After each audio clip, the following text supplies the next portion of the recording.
नमस्कार, आप देख रहे हैं भारत समाचार। जिस तरीके से लगातार भारत में जिस तरीके से ये 2024 का जो बिगुल बज चुका है और लगातार महासंग्राम जारी है, इसी क्रम में अगर बदायूं लोकसभा की बात की जाए, जिस तरीके से लगातार बदायूं को हॉट सीट बनाया गया है, इसी क्रम में शिवपाल सिंह यादव के बेटे आदित्य यादव को यहां से प्रत्याशी घोषित किया गया। लगातार चर्चा का विषय बना हुआ है, हर जगह, हर जुबान पे, हर चैनल पे आदित्य यादव का नाम छाया हुआ है। इसी क्रम में आज मेरे साथ में आदित्य यादव बदायूं से जुड़े हुए हैं, इससे बातचीत करेंगे।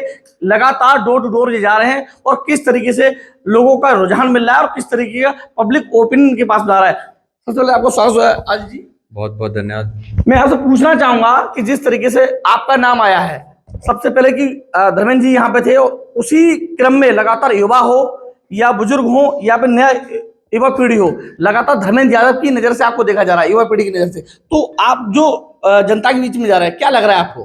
देखिए, क्षेत्र के अंदर, बदायूं लोकसभा के अंदर जिस तरीके से आदरणीय धर्मेंद्र यादव जी का एक जुड़ाव पब्लिक से था, तो जनता को बहुत उम्मीदें भाई धर्मेंद्र यादव से थी।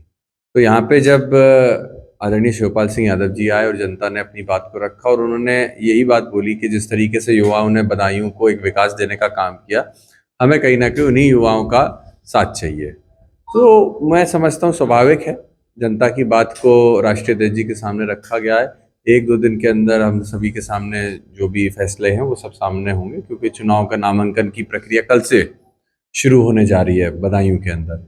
और जहाँ तक बदायूं लोकसभा की बात है, तो बहुत काम विकास का, मूलतः सारा ही काम बदायूं के अंदर जो हुआ है भाई धर्मेंद्र यादव जी ने किया था।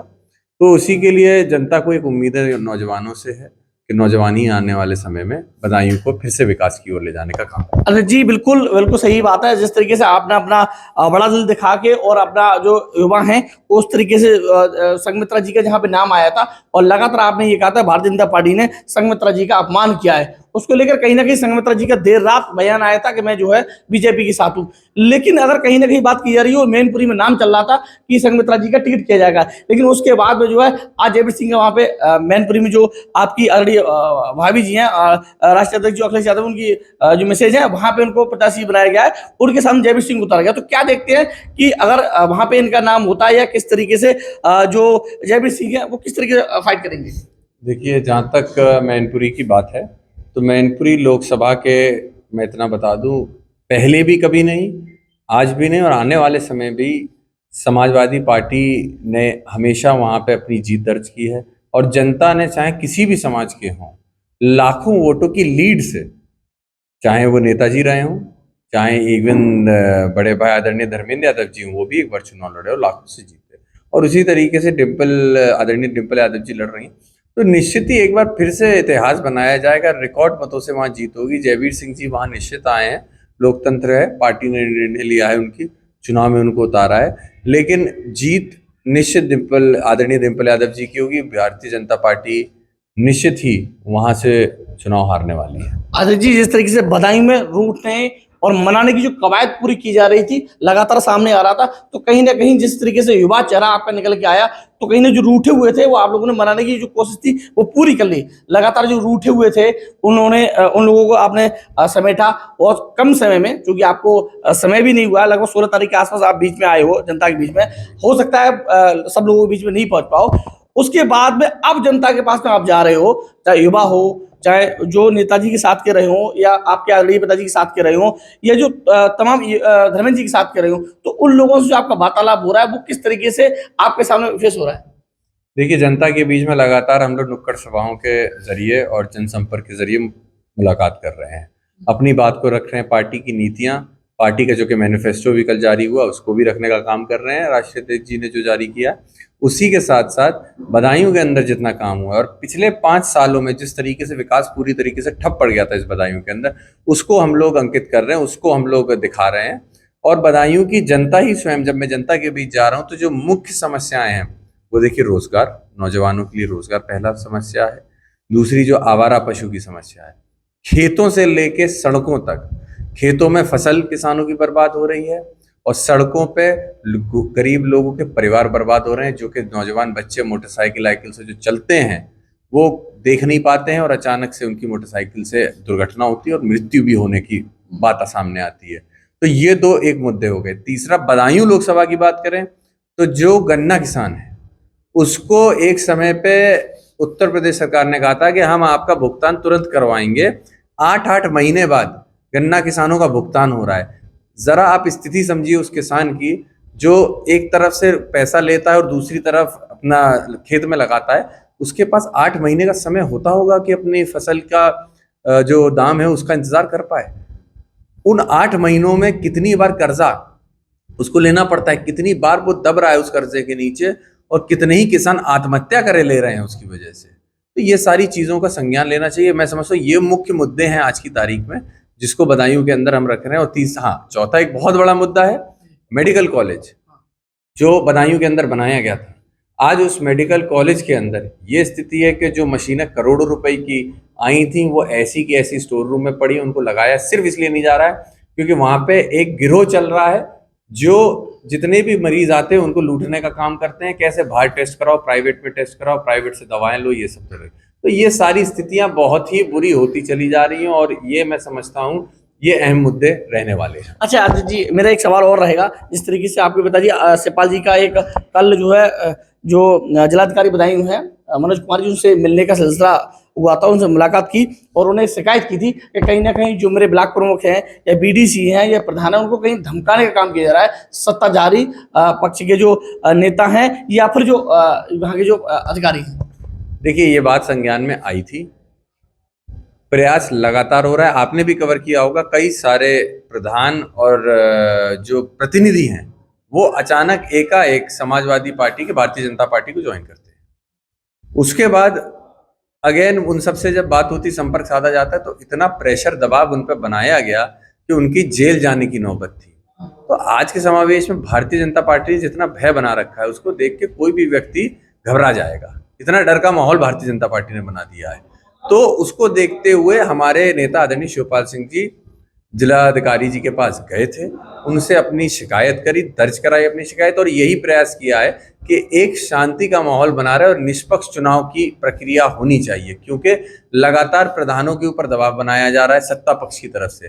प्रत्याशी जो हैं उनके लोग होंगे या वो होंगे, उसके लिए मैं डायरेक्टली किसी के लिए नहीं कह रहा हूँ, लेकिन एक दबाव भारतीय जनता पार्टी की तरफ से ये बनाया जा रहा है कि प्रधानों की जो भी काम किए उसमें हम जांच करा देंगे, उनको हम जेल भेज देंगे, उनकी प्रधानी हम खत्म कर देंगे। तो ये कहीं लोकतंत्र में मैं समझता हूँ हमने कभी नहीं देखा।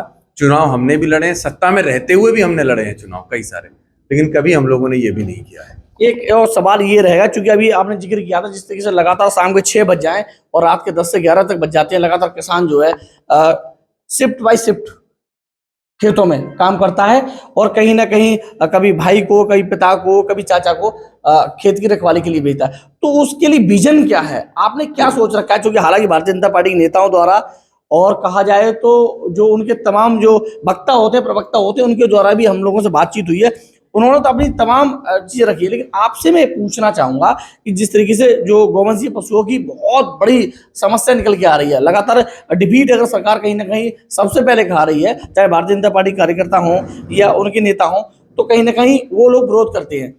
विजन क्या रहेगा कि अगर आपकी सरकार बनती है इंडिया गठबंधन की या आप सांसद यहाँ से बनते हो, तो क्या विजन रहेगा कि उन गौवंशीय पशुओं से जो किसान है उनके लिए निजात कैसे दिलाई जाएगी? देखिए जो पशु हैं ये आज की समस्या है, आज से पहले ये समस्या नहीं थी।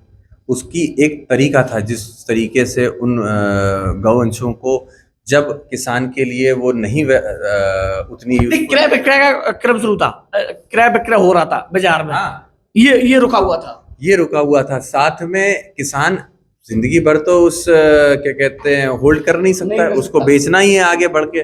तो वो जो सारी जो रोका गया है, आज जो रोका गया है उसको वापस चलाने की जरूरत है। क्योंकि किसानों को जब वो बेचता था तो कुछ पैसा भी उसको मिलता था जिससे वो अपने आगे के लिए फिर पशु को खरीदना है तो उसमें उसकी ये मदद ले सकता था या फसल में उस पैसे को लगा सकता था या जहां उसको लगाना चाहे लगा सकता था। आज वो पूरी तरीके से ये ब्रेक हो गया है कि कोई किसान अगर बेचने जाए तो आज की तारीख में किसान गाड़ी में रखने में डरता है कि अगर कहीं मैं निकला रास्ते से और मॉब लिंचिंग हो गई या कुछ भी हो गया तो मेरी तो जान चली जाएगी। हिंदू ही वगैरह, अगर हिंदू ही क्यों ना हो, अगर हिंदू भी लेके जा रहा है तो कहीं ना कहीं इसको चेक किया जाता है। हिंदू हो या मुसलमान, मेरी शक्ल पे या आपकी शक्ल पे तो लिखा नहीं कि मैं हिंदू हूं या मुसलमान। ये अलग बात है, कोई कुछ नेता कपड़ों से पहचान लेते हैं कि कौन हिंदू है कौन मुसलमान, लेकिन मूलतः हम आप नहीं पहचान सकते कि कौन हिंदू है कौन मुसलमान। तो इसमें दोनों ही तरफ के लोगों को झेलना पड़ रहा है। और आज स्थिति ये है कि कोई भी परिवार हो, चाहे हिंदू हो या मुसलमान, इस समस्या से सबको जूझना पड़ रहा है। ये बहुत बड़ी समस्या गांव देहात, शहर में नहीं है, क्योंकि शहर में किसानी नहीं होती। उत्तर प्रदेश में 65% देश की आबादी आज भी किसानी है। आज भी हमारा दिल किसान है, जो देश की जो रूह है वो आज भी किसान है।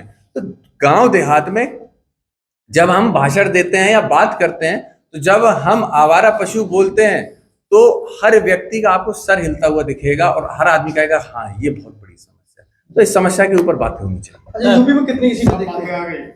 गठबंधन कितनी सीटें देखते हैं? यूपी में गठबंधन निश्चित ही पिछली बार से एक बहुत लंबे अंतर से जीतने वाला है। मैं समझता हूं लगभग 60 से 75 सीट के अंदर में समाजवादी पार्टी की और इंडिया गठबंधन की, दोनों की मिला के सीट आने वाली हैं। और उत्तर प्रदेश में जितने जोरों से, जितना शोर करके भारतीय जनता पार्टी आई थी, उतनी ही शांति से। 400 का नारा दे रहे हैं सर। 400 तो वो नारा दे रहे हैं क्योंकि उनके एजेंडा है उसके पीछे। लेकिन आपकी पार्टी के प्रवक्ता कह रहे 400 पार, इसका मतलब 400 तेल पार, 400 डीजल पार, तेल पार, ये सारी चीजें हैं। लेकिन देखिए, मैं आपको विश्वास दिला दूं, 400 पार एक बहुत बड़ा मुखालफता है, एक बहुत बड़ा सपना है जिसमें भारतीय जनता पार्टी आज रह रही है। जमीन पे उतर के देखिए, ये पार्टी, भारतीय जनता पार्टी तो सरकार के नुमाइंदों के संग इस समय हवा में चल रही है। जमीन पे उतर के देखिए आज क्या स्थिति है। निश्चित ही भारतीय जनता पार्टी उत्तर प्रदेश से जाने वाली है। तो ये थे हमारे साथ में बदायूं से जो प्रत्याशी चुने गए हैं आदित्य यादव, समाजवादी पार्टी तरफ से पल जी के बेटे आदित्य यादव ने लगातार जो सवाल थे उनके जवाब है विभागीय जी के सुनने के साथ। हमारा समाचार के लिए बदायूं से विपिन यादव।